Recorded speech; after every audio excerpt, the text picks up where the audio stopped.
কিন্তু 20,000 টাকায় হয় না। আমরা তবুও দেশের কথা চিন্তা করে 20,000 টাকা যে ঘোষণা করেছি তাই আমরা বাস্তবায়ন চাই।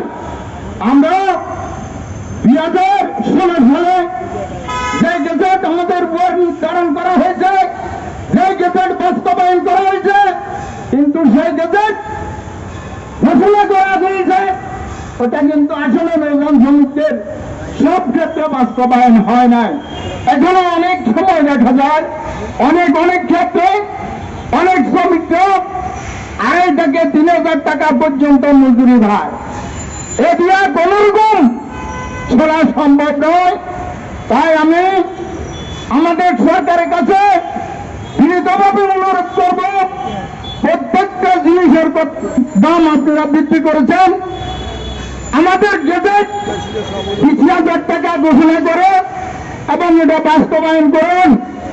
না হলে প্রত্যেক সেক্টরের শ্রমিকরা যখন আন্দোলনে ঝাঁপিয়ে পড়বে তখন যদি আপনাদের কোনো দুর্নাম হয়, কোনো কষ্ট লাগে, তাহলে কিন্তু এই দোষ শ্রমিকদের গাড়ি দিতে পারবেন না।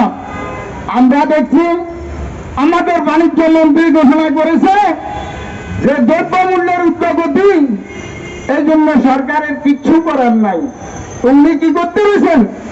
সরকারে বাজার যদি নিয়ন্ত্রণ না করতে পারেন তাহলে আপনি ক্ষমতা কেন হলেন? গ্যাসের দাম কেন বাড়ালেন? তেলের দাম কেন বাড়ালেন? আপনি একবার কি চিন্তা করেন নাই দেশের মানুষের কথা? আপনারা তো মনে হয় আসলে জনগণের ভোটের সরকার নয়, তাই জনগণের কথা আপনাদের মনে হয়। আপনাদেরকে মনে রাখা দরকার, জনগণ যদি একবার রুখে দাঁড়ায় তাহলে কিন্তু আপনাদের অবস্থা ভালো হবে না।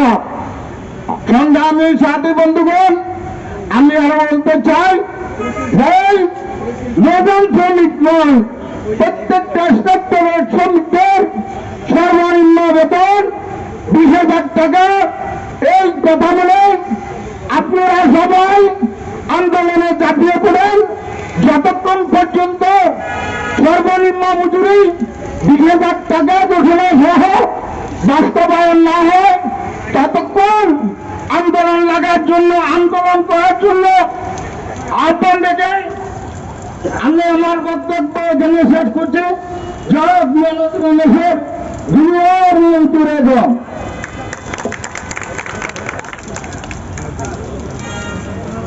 সাথী বন্ধুগণ, আজকের যে পরিস্থিতি, সেই পরিস্থিতিতে মনে হয় সবই আউট অফ কন্ট্রোলে চলে গেছে। এখানে কোনো নিয়ন্ত্রক সংস্থা নাই, নিয়ন্ত্রক সংস্থা একটাই আছে, ব্যবসায়ীদের স্বার্থে কি করে তাদের মুনাফাটাকে বৃদ্ধি করা যায়। আজকে সকল সংস্থা দায়িত্ব নিয়েছে ব্যবসায়ীদেরকে কিভাবে 1 টাকা থেকে 100 কোটি টাকার মালিক করে দেওয়া যায়। তারা করবেই না কেন? কারণ আমরা যে দেশে বসবাস করি সেই দেশের যে সংসদ আছে, সেই সংসদে কোনো রিক্সাওয়ালা নাই, কোনো ভ্যানওয়ালা নাই, কোনো বাসের ড্রাইভার নাই, লঞ্চের মাস্টার নাই, ড্রাইভার নাই, হোটেলের বাবুর্চি নাই। এখানে যদি দেখেন 300 জনের মধ্যে 220 জন সরাসরি ব্যবসায়িক প্রতিনিধি, আর যে 80 জন আছে নামে বেনামে তাদেরও ব্যবসা প্রতিষ্ঠান আছে।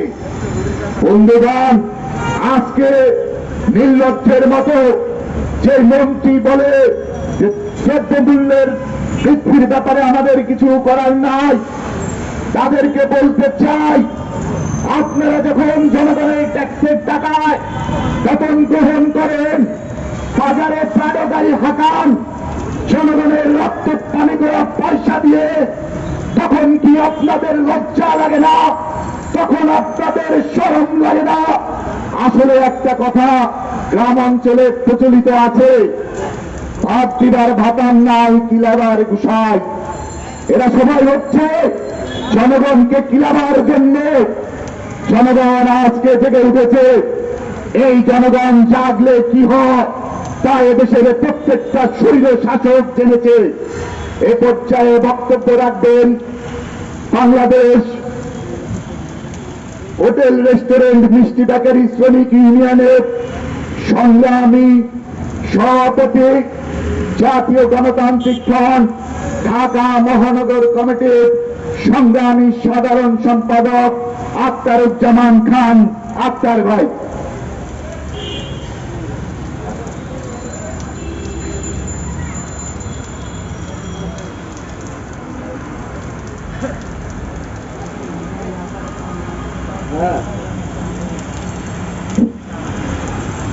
বাংলাদেশ ট্রেড ইউনিয়ন সংঘ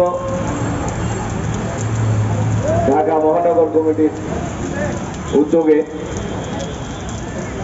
আজকের এই সমাবেশের সভাপতি উপস্থিত আছেন বাংলাদেশ ট্রেড ইউনিয়ন সংঘ কেন্দ্রীয় কমিটির সহসভাপতি খলিলুর রহমান খান, শাহ আলম ভূঁইয়া, কেন্দ্রীয় কমিটির অন্যান্য নেতৃবৃন্দ, ঢাকা মহানগরের নেতৃবৃন্দ, হোটেল, নৌযান, পাদুকা, গার্মেন্টস, রিক্সা, ভ্যান, ঠেলাগাড়ি সহ বিভিন্ন সেক্টরের শ্রমিক প্রতিনিধি বন্ধুরা, সবাইকে বাংলাদেশ ট্রেড ইউনিয়ন সংঘ হোটেল শ্রমিক ইউনিয়ন জাতীয় গণতান্ত্রিক ফ্রন্টের পক্ষ থেকে আন্তরিক শুভেচ্ছা অভিনন্দন জানাচ্ছি।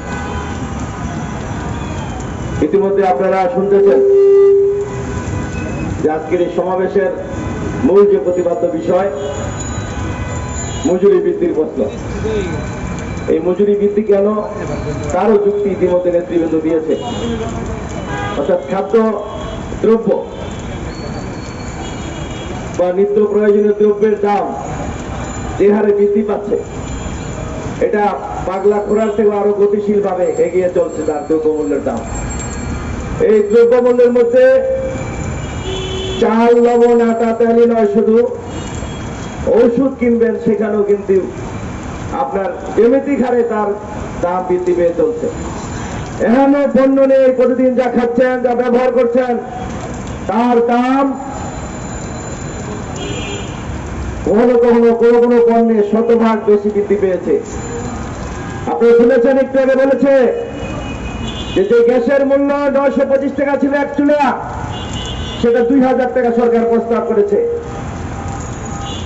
যেটা 1025 টাকা ছিল 2 চুলা, সেটা 2100 টাকা প্রস্তাব করেছে। আর যারা সিএনজি চালায় তাদের সিএনজি গ্যাসের মূল্য 113% বৃদ্ধি করেছে। হোটেলে 23 টাকা সিফটি ছিল, তা 50 টাকা প্রস্তাব করেছে। সার উৎপাদিত হয় গ্যাস, সেটার মূল্য 113% বৃদ্ধি পেয়েছে। যেভাবে গ্যাসের মূল্য যেভাবে বৃদ্ধির প্রস্তাব কার্যকরী করতে যাচ্ছে, তাতে আগামী দিনে বা আগামী কিছু সময়ের মধ্যে এই পণ্যের দাম, সকল পণ্যের দাম আরো অনেক বৃদ্ধি পেয়ে যাবে।